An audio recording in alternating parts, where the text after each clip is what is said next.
Hello everybody, welcome to mystic motivation 1111। आज के video में हम बात करेंगे do not say these things to your x.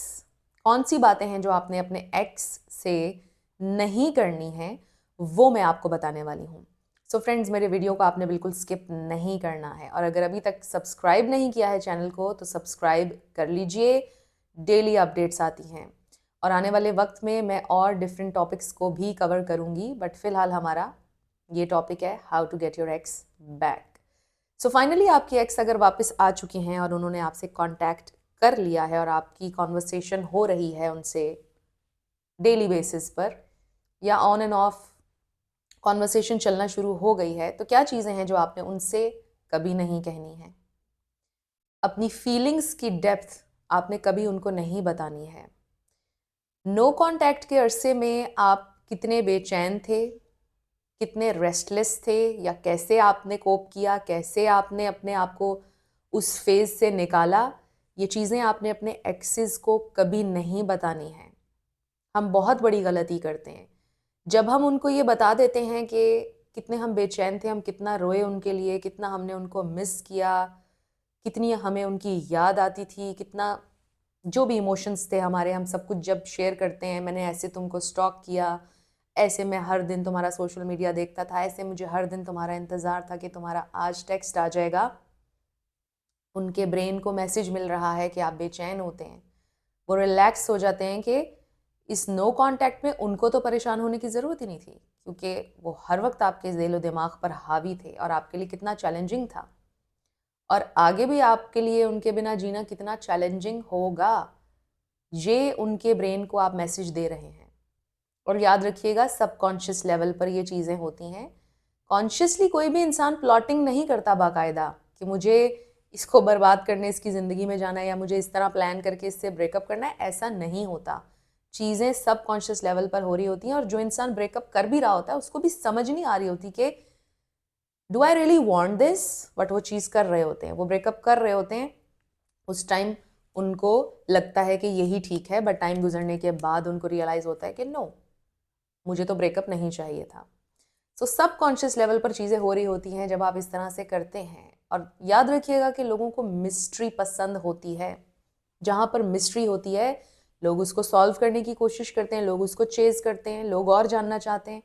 पर जब आप सब कुछ खोल कर खुली किताब बन जाते हैं, आप ऑथेंटिक नहीं हो रहे होते। उस वक्त आपको लगता है कि ये आप ऑथेंटिक हो रहे हैं।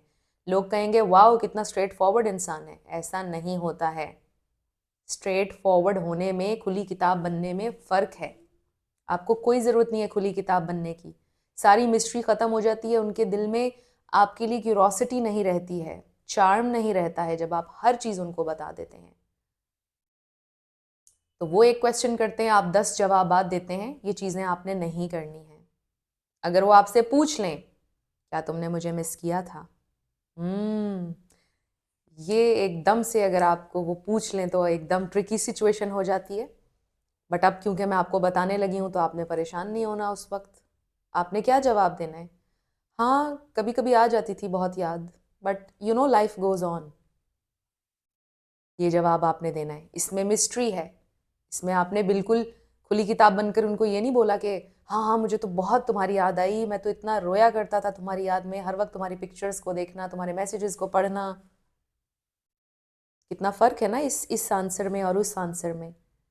यस, मैंने किया मिस तुम्हें।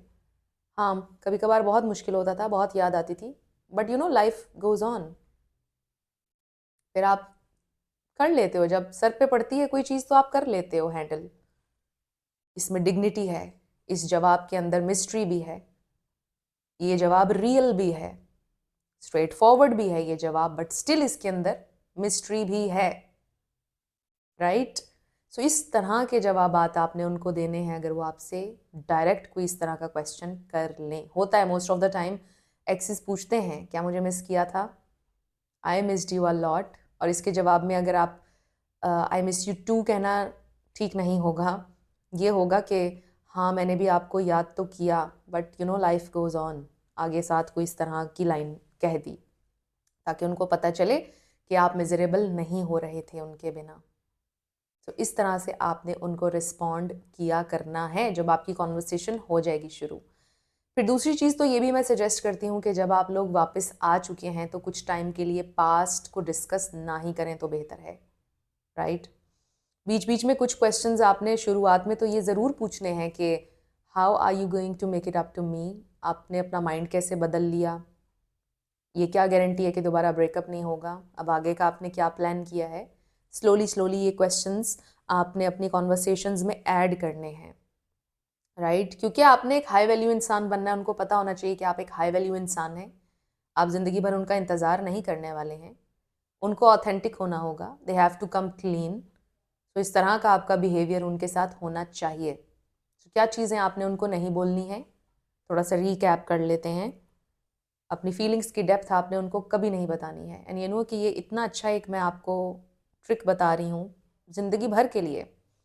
कोई भी रिलेशनशिप हो, चाहे आपके फ्रेंड्स हों, आपके बहन भाई हों, किसी को ना बताएं अपने फीलिंग्स की डेप्थ। क्योंकि ऐसा साइकोलॉजिकली होता है कि जो चीज़ें हम जब किसी को बता देते हैं ना, तो वो लोग ना चाहते हुए भी वही चीज़ें करते हैं आपके साथ। फॉर एग्जाम्पल, आपने नोटिस किया होगा कि अगर आप पहले अपने पार्टनर के साथ जब थे, आप उनको बोलते थे यार मुझे तुम्हारी ये आदत बहुत बुरी लगती है, आपने नोटिस किया होगा कि वो आदत और ज़्यादा रिपीट होने लग गई, क्योंकि आपने बता दिया। सबकॉन्शियसली लोग फिर वही चीज़ और ज़्यादा करते हैं। फिर आपको ऐसा लगता है कि ये इंसान जानबूझ के मुझे ट्रिगर करने के लिए वही चीज़ बार बार कह रहा है जो मैंने इसको बोली थी। तो ये चीज़ें सबकॉन्शियस लेवल पर वर्क करती हैं। इसलिए लोगों को मत बताएं कि क्या आपका वीक पॉइंट है, आप किस चीज़ से इरिटेट हो रहे हैं, आपको क्या चीज़ तकलीफ़ दे रही है, कौन सा उनका बिहेवियर आपको तकलीफ़ देगा, आपने उनको नहीं बताना। और इसमें ये बात भी याद रखिएगा कि मैं ये नहीं कह रही कि अगर कोई इंसान आपको टॉर्चर कर रहा है, तकलीफ़ दे रहा है, तो आप एड्रेस ना करें उस मसले को। उस मसले को आप एड्रेस ज़रूर करें। अगर कुछ बहुत एक्सट्रीम पर हो रहा है, उस पर आपने चुप नहीं बैठना है। पर छोटी छोटी चीज़ें हैं कुछ जो आपको इरिटेट करती हैं, आप जितना उनको बताएंगे वो उतना और वो चीज़ें करेंगे। So don't say these things to anybody, not just your ex, to anybody, कि देखो मुझे ये तुम्हारी हरकत इरिटेट कर रही है। वो उतना ज़्यादा और वो चीज़ करेंगे। तुमने मुझे जब टेक्स्ट नहीं ना मेरा करते हो फौरी तौर पर, मुझे बहुत गुस्सा आता है, वो उतना ही ज़्यादा और ये चीज़ करेंगे। ये छोटी सी एक चीज़ है, छोटी सी एग्जाम्पल है। फौरी तौर पर टेक्स्ट का रिप्लाई नहीं करेंगे तो गुस्सा आ रहा है, मत बताएं उनको ये बात।